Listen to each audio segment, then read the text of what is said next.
ఒక ఆయన మన వరంగల్లో వాళ్ళ మనమరాలు ఏడుస్తూ ఉన్నది. ఇంట్లో ఉన్నట్టు వాళ్ళందరూ కలిసి ఒక చిల్డ్రన్స్ స్పెషలిస్ట్ దగ్గరికి, పిల్లల వైద్య నిపుణుల దగ్గరికి తీసుకెళ్లారు. ఆయన పరీక్షలు చేశారు, అవి చేశారు, ఇవి చేశారు, కొంత మందు ఇచ్చారు. ఏదో ఇంటికి వచ్చారు. ఆ పాప ఏడుపు మానట్లేదు, ఏడుస్తూనే ఉంది. ఇంకెవరో చెప్పారు, ఇంకొక డాక్టర్ ఉన్నారు, ఒకసారి చూపించండి. రెండో డాక్టర్ దగ్గరికి వెళ్ళారు. అక్కడ కూడా పరీక్షలు, మిగతాయి, మందు ఇవన్నీ అయిపోయినాయి. రాత్రంతా ఏడుస్తూనే ఉంది. ఆ పాప ఏడుస్తుంటే వాళ్ళ తల్లి ఏడుస్తూ ఉంది. ఇదంతా నడిచింది. ఉదయాన్నే తెల్లవారుజామున పక్కింటి ఆయన మాకు ఎందుకు రాత్రంతా ఈ విధంగా ఉంది, ఏమైంది ఏంటి అని అడిగారట. అడిగితే ఇట్లా ఇబ్బంది అవుతుంది, ఆ పిల్ల ఏడుస్తుంది, ఏమైందో 2 డాక్టర్ల దగ్గర తీసుకుపోయాము, వాళ్ళు మందులు అవన్నీ ఇచ్చారు కానీ తగ్గట్లేదు అని. ఆమె చెప్పిందట, ఏం లేదు, ఇక్కడ ఒక డాక్టర్ గారు ఉన్నారు, ఎందుకైనా మంచిది ఒక్కసారి ఆయనకు చూపించండి.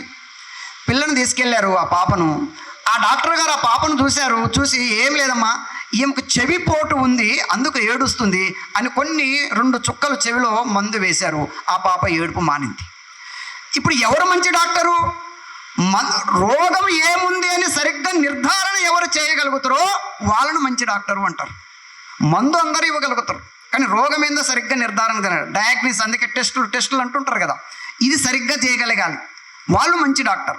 డాక్టర్ కేశవరావు గారు ఈ దేశానికి ఉన్నటువంటి జబ్బు ఏంటిది, ఈ దేశానికి ఉన్నటువంటి రోగం ఏంటిది, దాన్ని సరిగ్గా నిర్ధారణ చేయగలిగారు.